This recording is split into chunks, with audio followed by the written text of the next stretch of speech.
Today I'm going to be discussing how I made my first short film, The Couple Upstairs, including everything I learned while making it, like how I decided what it would be about, what to buy, what not to buy, and some general thoughts on the process overall. You can watch the short film now on my channel, but I'll leave a link to the film in the description below as well.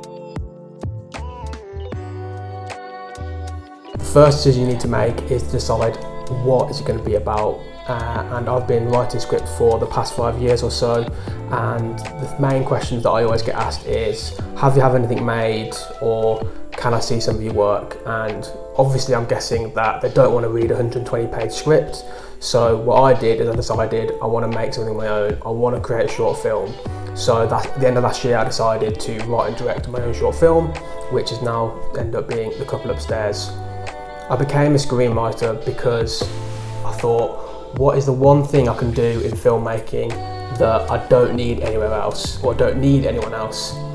But the problem with that is that it's not exactly true, and I'm putting limitations on myself. So the goal of this short film, The Couple Upstairs, was to remove all those limitations. I don't need a big crew, I don't need a big budget, or multiple locations, or lots of different equipment. So I decided to use one actor, one location, shoot on my iPhone 15, and that's why I shot in my apartment, because I've got the location, I don't need to go out, I don't need to source that from anywhere as well. And luckily I used my girlfriend as the actor and my own phone. So it narrowed down the storyline, or the story that I could possibly make, because it was in that one location and had one person. I'm not really going to be making a sci-fi epic with an iPhone within my own flat, but who knows, maybe that's putting more limitations on myself.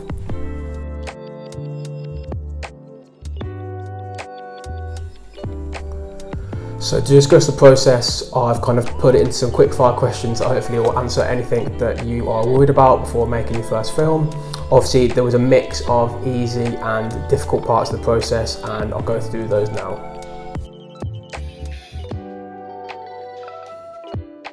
So the first question is, what was the easiest part of making the film? Well, obviously the easiest part was actually writing the script, because didn't need anyone else, and I already had the software to do it. I didn't need to pay for anything, I didn't need to go out anywhere. So the writing is pretty much always the easiest part of the process.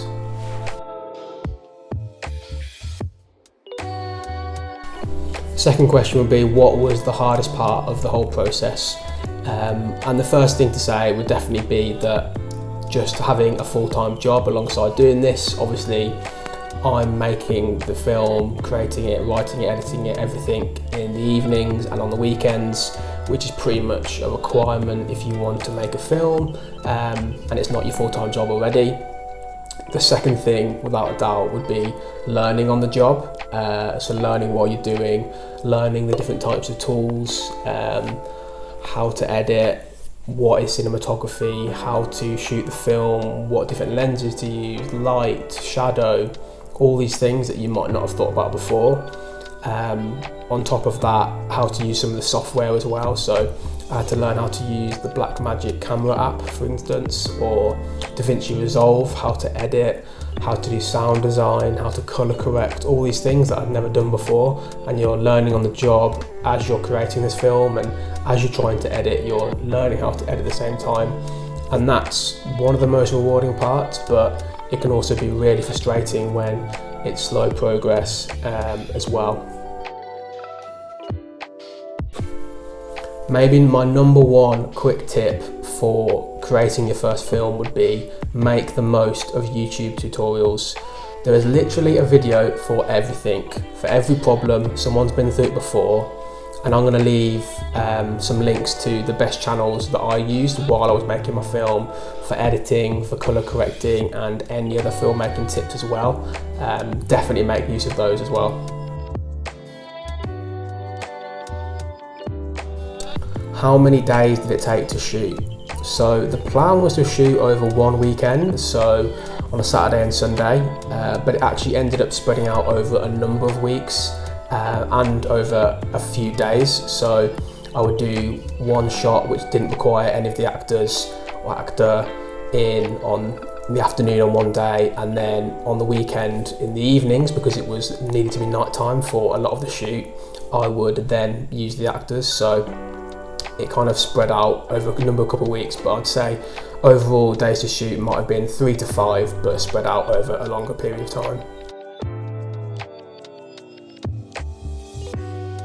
So one of the most important questions everyone will be asking themselves when they're looking to create a film is, how much is this going to cost? So for me, in total, the whole thing cost from start to finish about £350.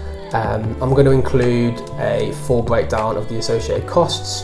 That includes everything from the tripod to submitting it to competitions, festivals. So you'll be able to see that hopefully on the screen now, and I'll give you a brief rundown of that. How long did it take from start to finish to make? So from initial conception, which is the first time I had the idea about doing it, to the date of release was probably about 4 months. So it was towards the end of last year, maybe October, November, and then it was released around the end of February, March. So the shooting, in terms of when that started, was in January, so it was a much shorter time frame, maybe 2 months. But I would say the majority of the time was going on things like the editing, the sound design, colour correcting, and all those things as well.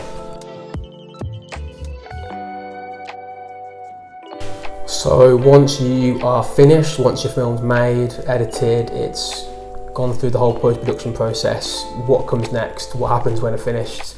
And I think one of the most difficult parts of the process that often doesn't get talked about is the final barrier of being worried about people seeing it, overcoming the fear of people watching it and having an opinion. But it's almost as important as any of the part of the process as well. So you need to almost, in my case, what I did was create a marketing plan, a bit of a distribution plan about how you're going to get people to see it, how are you going to get people to watch it. So for me, what I did was I created a list of all the people that I could possibly send it to, including my family, friends, work colleagues, any WhatsApp groups that I'm in as well. And then I even sent it to people that just off the odd chance might want to watch it. I also knew that I wanted to screen the film on an actual cinema, because I feel like that's a dream for most people that are wanting to get into the film business. And I was lucky enough to stumble upon an advert for my local independent cinema, Hyde Park Picture House in Leeds, and they're running a Leeds filmmaker networking session where you can sign up and get a 10-minute slot to pitch an idea for a story, or you can show your short film. So it was kind of perfect. It gave me a deadline to work towards as well, which was super important. Otherwise I might have left it go for a lot longer than I did in the end. So I booked my spot and then rushed to get it done. And it was a great opportunity to see it on a big screen, see it with a crowd, get a reaction. People came up to me afterwards as well, which is obviously a great part of it. Since then, it's been a few weeks, and I have submitted it to a few festivals, some competitions, which I did include in the cost breakdown as well. I spent about £60 altogether on those festivals and competitions, and I'm going to do a whole video on, do you need to even submit to these festivals and competitions, because I think that's a really important consideration as well. So that's what happens after you finished.